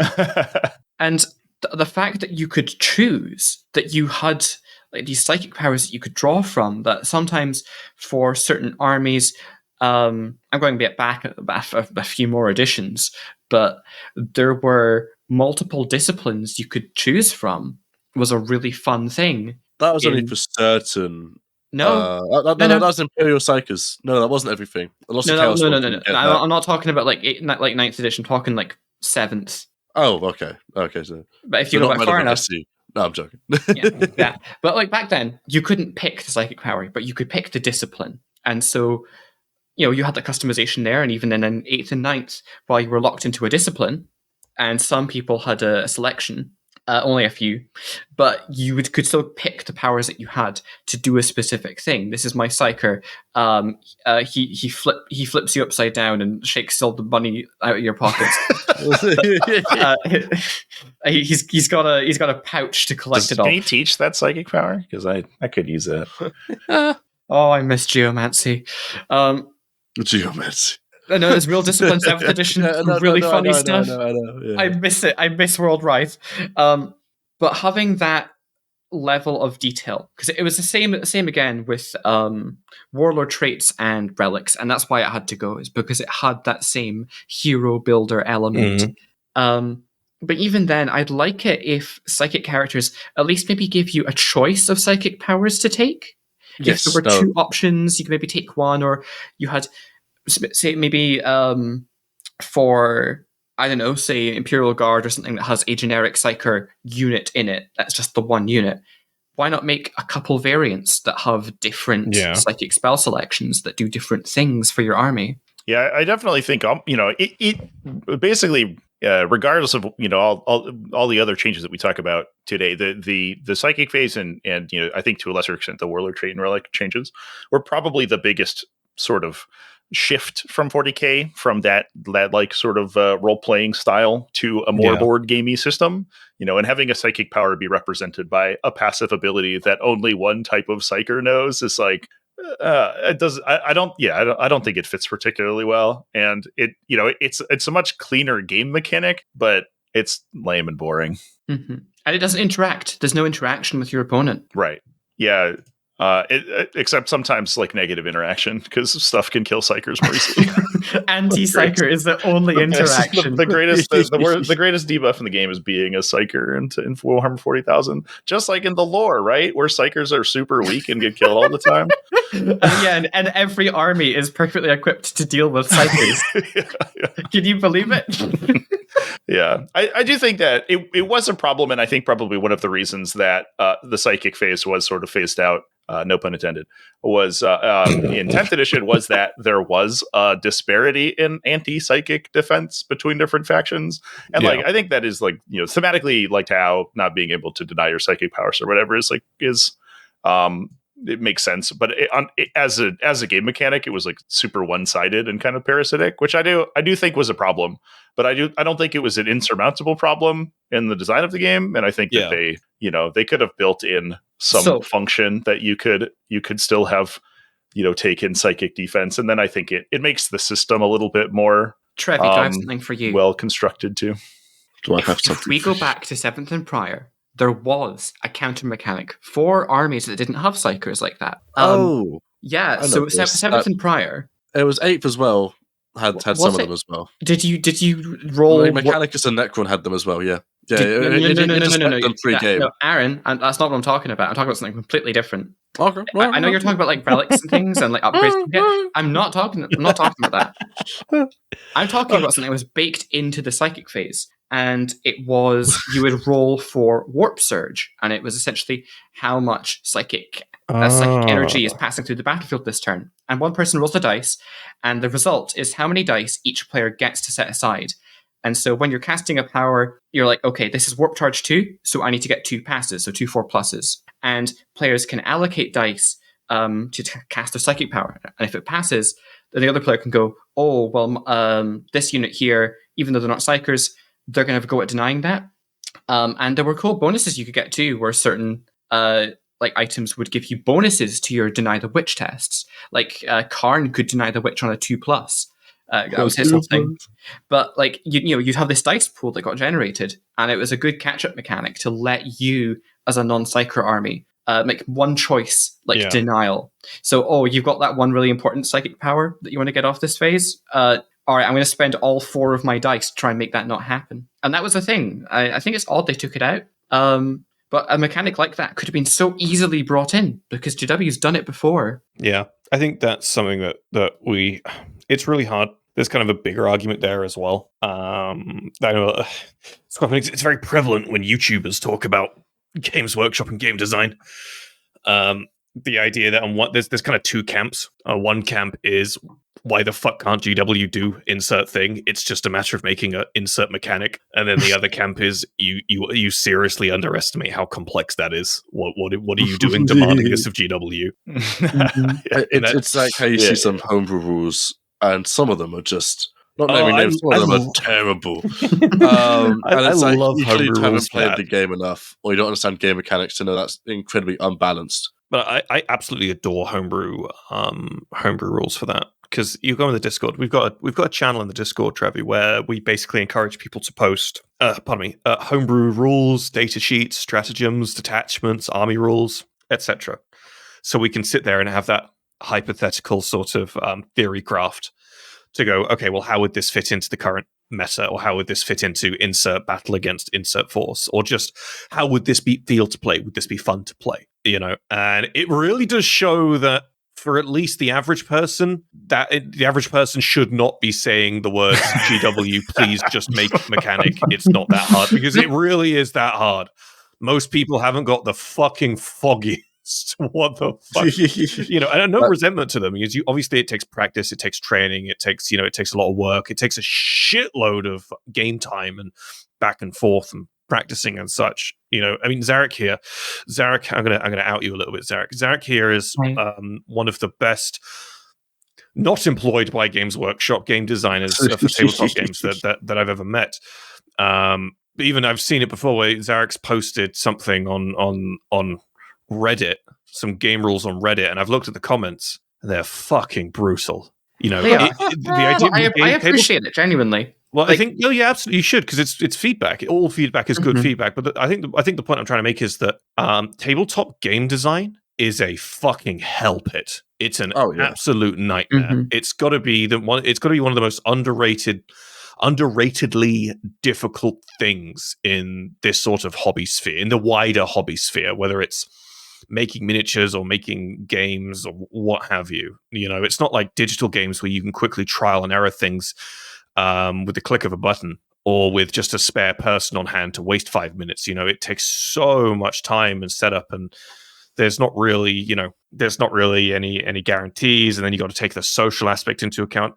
And that's one thing as well. I think I said that to who did I say it to? I said it to someone recently. But when it comes to playing 40k, I sort of decided, I think it was a week or two ago, that in future when I get opportunities to play 40k, I want to only play games by intent, because I'm casual.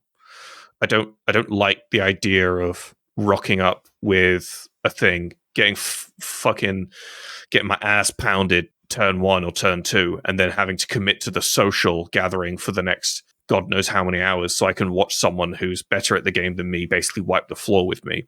Tom, I'm about to blow your mind. That's how competitive games are played too. I know, but with competitive games, there's a social contract that both of you are signing up for that.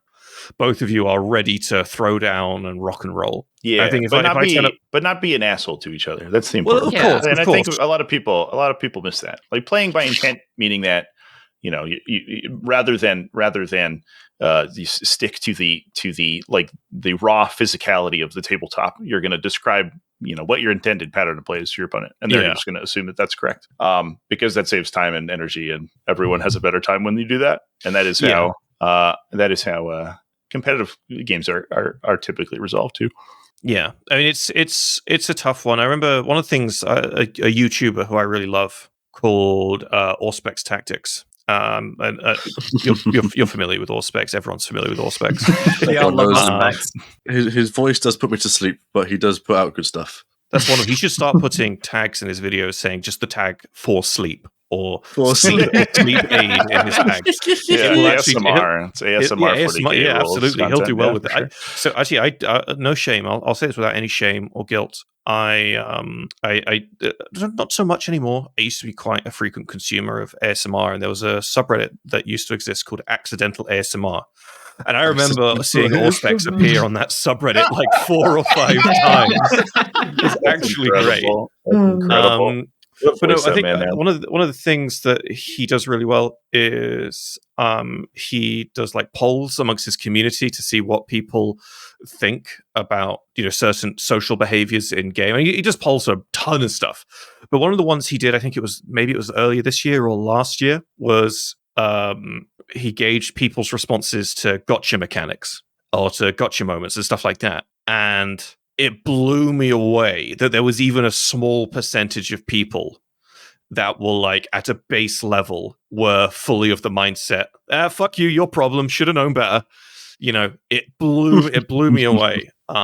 Because that's just, I mean, again, maybe someone who's got that mindset is listening to this and is thinking that I'm a complete moron. I mean, I am a moron, but probably for unrelated reasons. But I see stuff like that and I'm just thinking that's so anti-fun. Can you imagine going to a casual game, gotcha mechanicking your opponent in turn 1, and then watching them sit there, wish they were literally anywhere else for 3 hours, just that would just suck. But there's so much. I think there's probably a similar proportion of people who are very, very excited to pull one over their opponent. In almost any arena of play, the same thing will happen almost anywhere. But the number of times I've seen an interaction like that happen in a competitive game, I could maybe count on one hand, I think. Yeah. Across probably thousands of tournament games that I've played, I've almost never seen that. And if I would say that most tournament players, because you're not winning money playing 40K or anything. If you are going to win a tournament because your opponent did a whoopsie, generally speaking, most players I think will not consider themselves to have won that tournament. That's good, reasonably. That's really good. That makes me happy. So I think that the number of at least sort of high level competitive players that are very into pulling gotchas at their opponents is incredibly small. Yeah, well, definitely a small proportion of people. It's almost worrying to me though, because the inference with your own personal experience on that, which obviously I would certainly, in my mind, I'd say there's quite a bit of weight behind that. The inference there then is that it's far more common in a casual setting, which is the place where it should not be common. There's this. There's an interesting. I don't know. There's kind of an archetype of a player who is kind of like an LGS shark, maybe. Shark.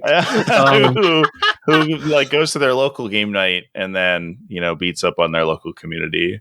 And I think it's that guy, right? That every big game store has. They all existed. Every game will have somebody like that, and I don't think I think it's misery. Yeah, it would be irresponsible to assign any particular personality type to any group of players.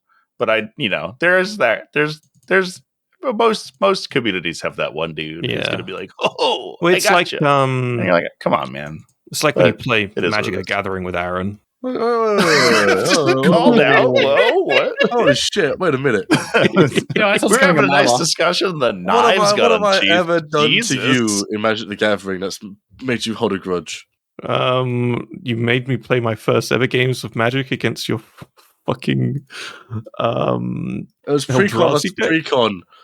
It was a fair match. They were both Modern Horizon 3 pre-cons. It wasn't a fair match. This is what I get yelled at whenever I complain about someone running a bullshit deck of Magic. This is what gets yelled at me. I don't. It was I'm sorry, Aaron. I'm sorry. I take it back, Aaron. I meant Croc. I didn't mean you. I meant Croc. Croc bringing Grievous Wound in every fucking deck he can because he's got absolutely no sense of chill whatsoever. Scum of the fucking earth, man. Aaron, when I was learning and you brought out that fucking Elden Ring deck that I had no clue what was going on. That was scum. That deck is busted. That deck's not busted. That deck is pretty much an upgraded precon from the Sadar Jabbar. This is what they all say. They all say that. Denial. No, if you look at the deck list, it's less than £100. Right. It's not a strong deck. It just has the possibility of going big. Okay, listen. We'll discuss this after the recording. And by discuss this, I mean you can talk about it whilst I mute you. But I have to say, that's a conversation I've heard so many times at my local Warhammer group. That same conversation, but about Warhammer. Oh, okay. It's it's just a few units. It's what I can afford. But they've also that's two Rogel Dorns. Oh, two Rogel Dorns. I get you're not playing Leontes, but we kind of have a soft ban on him here. I didn't make that deck list. It was a preset I bought with the custom arts, so I didn't know what I was signing up for either. In all fairness, shut up. I didn't know. Stop talking about Magic. Okay. What else do I have here? I think I've gone through all my notes. Shall we quickly move on to some patron questions? Wow. I just had I think one additional question for absolutely. In the context of fixing 10th edition 40K, because I think we've had a lot of interesting discussions about kind of the philosophy of the game and sort of the concept. Yeah. But getting a little bit more brass tacky, I guess. is how do y'all feel about true line of sight? What's everybody's thoughts there? Yeah, sorry, I didn't even get to break my biggest egg. Fuck my 10th edition terrain. Holy fucking shit! That is the worst decision I've ever fucking seen. It is unplayable unless you have it memorized. Shut up. I remember trying to teach Aaron how terrain works. Awful. He hated it. Me and Tom, the rest of my play group, don't really fuck with the terrain rules too much outside of like different cover variations of 50% obscure, whatever the variation is at the time. And it's like, okay, yeah, that counts. Cool. And then this bitch over here. I was teaching you how the game works, Aaron. I literally brings fucking spindle drones, a laser carrier, and some other dog shit. It was Terminators. I brought Terminators with Abaddon. Yeah, that was it. Terminators, Abaddon, a rapier, and then some spindle drones to fill out the list. Oh, no wonder you think your Legends games are so fun. I get it. Oh, it's all coming together. The pictures have been painted for me. I got told I couldn't shoot fucking shit because this thing wasn't close to terrain. It was a couple inches back from the window, which means it's unshootable because it's obscured by heavy terrain. No, I've since learned it's worse than that. You need to be wholly within the terrain feature with the model. So even if you were touching the terrain feature, it still couldn't see me. Yeah, no, fuck that. Terrain rules are dog shit. They need to sort that out. I did a lot of competitive learning and not have it divided into ruins, set to Mechanicum. Don't have different terrain rule sets. Just have one overarching... No, there is one overarching rule set, Aaron, and it's called Ruins. Then fuck ruins. Yeah.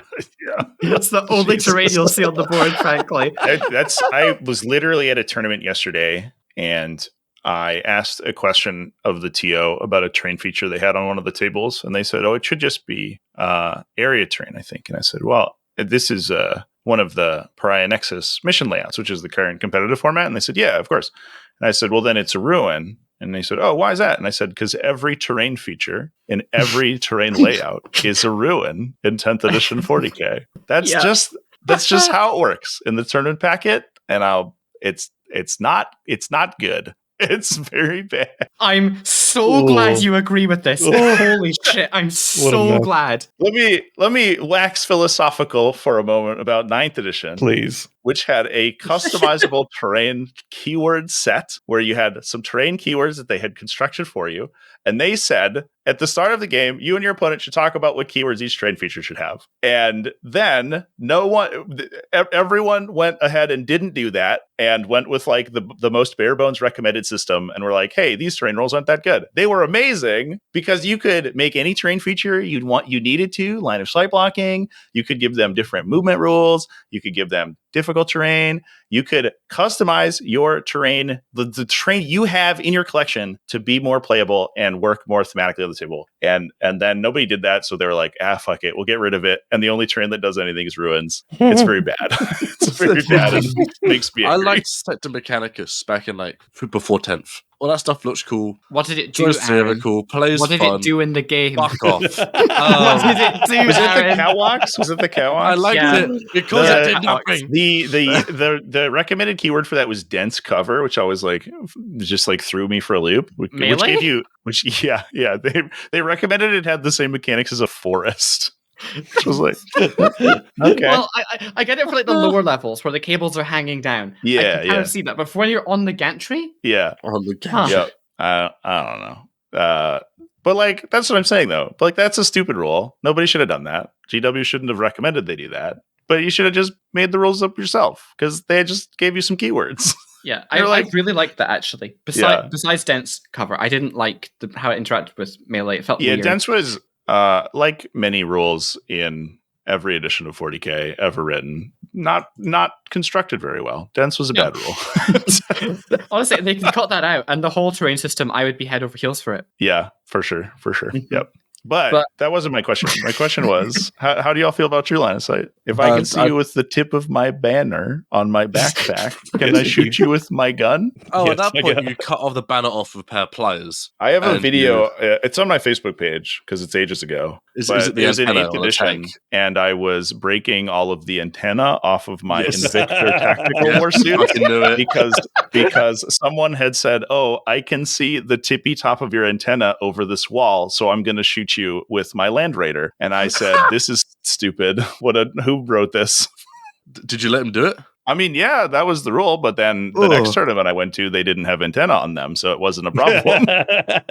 I think Aaron and I have the same mind. It's a case if you can see the tip of the gun barrel and you're arguing that you have to shoot that, that's fine. I get to take my shoe off and shoot you with my shoe. It's that fucking simple. See, me and Tom at this point now have got something I refer to as like a mutually assured destruction. And we both have one fat metal model on the table. Yeah. And it's a looming threat at all times.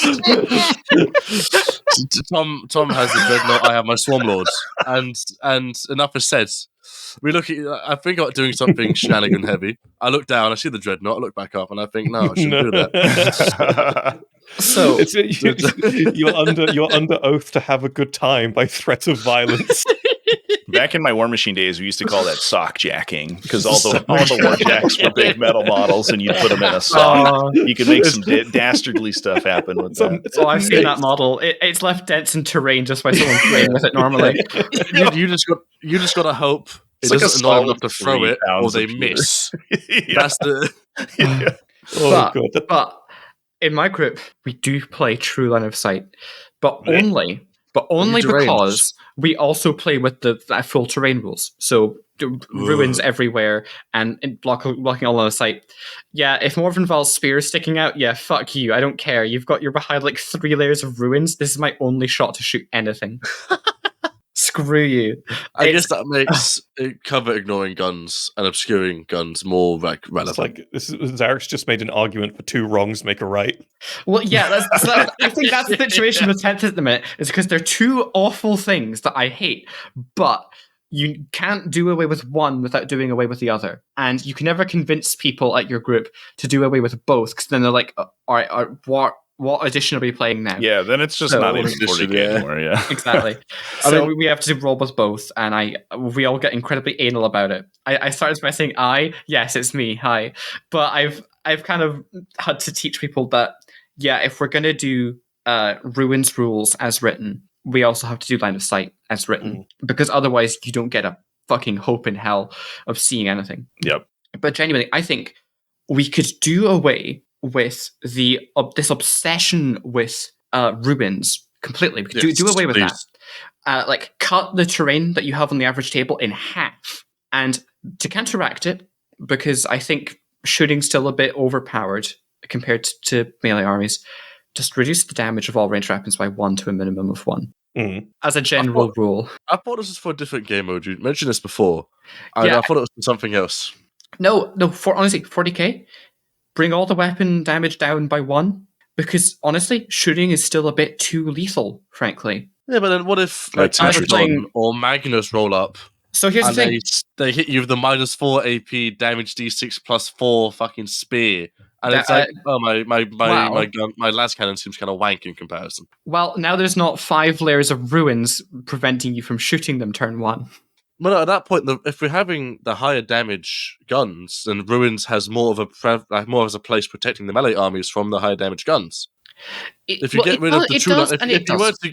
to get rid of the as hardcore ruins rules, yes, reduce the gun damage. Well, but if you don't, then it just protects the melee armies more from the range stuff. It's only a yin-yang style things. scenario. Only the big things, because I bring this up because you're right, those high damage weapons still retain a high damage distinction. However, monsters and vehicles are so dominant this edition that there needs to be some balancing act there. I don't disagree with that. No, that's fair. Yeah, I think. But if you give them all -1 damage, and I don't know if that stops that from happening. This is a meme suggestion. -1 to be hit and -2 to your AP value and -1 damage. Oh, okay. So I think it will live. I think this is so signifying of what I was saying a moment ago. There is no easy fixes to this sort of shit. No. This is a meme solution. I want to be clear. This is a meme solution. Sure. But I genuinely think in many scenarios, you could apply it to a unit and it would just make the unit more fun. For example. Yes, many such cases. Rogel Dorn. You bring down those cannon weapons from 3 to 2. Cool, I can play Terminators again. I mean, yeah, but then you might as well bring not bring a Rogel Dorn and bring a Leman Russ, and that makes that tank irrelevant. It doesn't make it irrelevant, Aaron. I don't think you understand the prevalence of the Rogel Dorn. I mean, I think it has its place as what it is. And I think reducing that just makes it more in line with the Lehman Russ, which is meant to be a bigger, badder version of. Yes. I think you just have a bias. No, I do have a bias. However, honestly, if the Rogaldorn is the reason no one's playing Terminators, I think the Terminator data sheet is the reason no one's playing Terminators. This is also true. They are really bad. But the prevalence of damage 3 is not helping it by any means, especially within my local meta. Part of the reason people were taking damage 3 was because like aggressors and Deathwing Knights were killing them, doing a murder on them. Again, that is another Yin and Yang style scenario. It's like you got to have the damage 4, damage 3 stuff to deal with the things that are too dominant for other infantry to deal with. Like, you bring Blade Guard. Hey, look, I need at least something damage 3 to kill them consistently, or else I'm having to deal with 2 50/50s rather than 1 50/50 per man to kill them. Right. It doesn't work out otherwise. I'm just saying, I don't like the Rogaldorn. Yeah, I think we inserted that one. That's a valid opinion, regardless do you want to say of it wants more for prosperity, or like? Yes. I don't like the Rogaldorn in many ways. No, they hate me. I played it in a tournament because I had to, and they rolled abysmally. Right, ladies and gentlemen. Backfired. Ladies and gentlemen, do we have anything else we would like to cover? Yes, the best change from 8th edition to 9th edition was the removal of the Infinite Tau Overwatch. This is 10th edition, but thank you. Your input is super valuable. Thank you, Aaron, once again. Muchos gracias. Right, let's move on to some Patreon questions. Thank you for making it to the end of this rather silly Astartes Anonymous podcast. If you're enjoying our content or would just like to help out, please consider just taking a quick, brief look at our Patreon, link down below. And of course, hitting that subscribe button. And if you want the opportunity to interact with myself or any of the other members of the team, please consider joining our Discord. Thanks so much for watching. We'll see you next time. Right, so moving on to patron questions.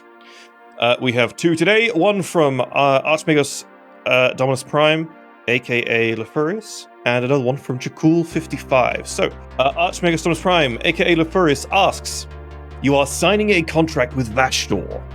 What is it that made you side with him? Oh, are you just asking what we like about Vashdor? Do we have an option to say we don't like Vashdor?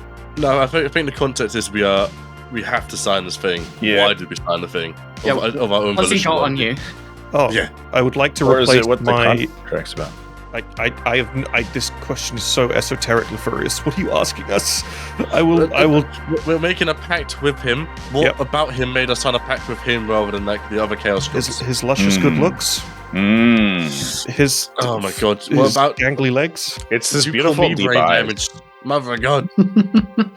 They're very nice thighs. Yeah. I honestly, I want those wings. Those wings look sick. The wings are very cool. The wings are very cool.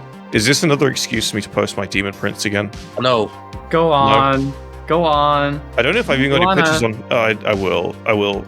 Trevi, would you like to see my demon prints? I want to more than anything else in the world. I made this within less than a week. If I could sign a contract with Vashdor to see your demon prints, I would do that. Excellent. To see your demon prints. Here you go. That's sick. I made this in less than a week of Vashdor getting released because as soon as I saw the model revealed, like a couple of weeks prior, I just instantly knew this had to happen. That is gorgeous. I still haven't painted it. It's sad that super cool chain gun only shoots 3 shots. It does. It's life is what you make of it. We cry for the Helldrake. We cry for all flyers in 10th edition. For the Helldrake. Other than your fucking little plane that you. Oh no, they got nerfed. Did they? Lord Solar can no longer order Valkyries. It's true. So my entire army is just gone. Stolen. Just empty shell. He can order Rogaldorns though. So that's good. I don't care. I don't care. I don't care. It doesn't make me happy. Right. So, I guess it's because I like his luscious good looks. Trevi likes his, what did you say, thighs. Zarek likes his wings. Aaron, what parts of Vashdor's body are you going to sexualize? I want big metal screamy face. Big metal screamy face. No one's gone for his gaunt butt cheeks, but... Oh, yeah, Oh, those are I'm a given. PC. Those are given. I've got an image to keep. What a wonderful time to be alive. Right, thank you, Lou Furious. So, moving on to our second and final patron question. Jakul55 asks, totally unrelated to 40k, if you could add one curse word to any non-R-rated movie, which word and what movie scene would it be in? So, ladies and gentlemen, be careful with what curse words you choose to say, because we don't want to get the old yellow $ on this video, or I will be most unhappy. The Sorcerer's Apprentice, the word we can't say. Yeah, absolutely. And for me, it would actually be the first Harry Potter movie. I would just have him call, when Hagrid meets Neville for the first time, I would just have him call Neville something absolutely fucking misbegotten. Something truly heinous. I honestly, dealer's choice at that point. A sniveling Charlie uniform November Tango, for all I care. You know, just something terrible. Oh my god. Something absolutely vile. Yeah. Next. Yeah, for sure. It's Lord of the Rings somewhere, and Gollum has to say it. Gollum has to say it. No. Oh, it's when he's talking about how much he hates Sam. I could see that being a good excuse for it. That would work. Stupid. You big fat hobbit. God. Oh god. Go on, Aaron. What about you? God. Fuck. Film's my weak point, man. You know this. Go on. You have a R-rated. He's only watched 7. You can do a non-R-rated TV show if you want, or the Teletubbies or something. Teletubbies, you. Fuck. God, at some point, Muscle Man and Regular Show has to say it. Oh, well, he never did. But he should say the word. You know exactly the sound clip that someone's fucking done. You know what I'm talking about. Yeah, I do. I don't think anyone else does. I do. Right, that is I can post it. That is it for today's episode. Thank you all very, very much for watching. If you enjoyed this episode, please like and subscribe. As per the outro, please consider taking a look at our Patreon. And if you haven't already, please go and subscribe to Tactical Tortoise 40k, Trevi's channel. It is in the description down below. Thank you all once again very, very much for watching. Trevi, it's been a pleasure. Thank you so much for coming on. Yeah, thanks for having me. Alright, man. Better than Zarek. I'll skin you, Aaron. I know what car you drive. My skin is blunted tattoo needles, okay? You can't do shit to me. And with that, thank you all very much. We'll see you next time. Goodbye. Toodaloo.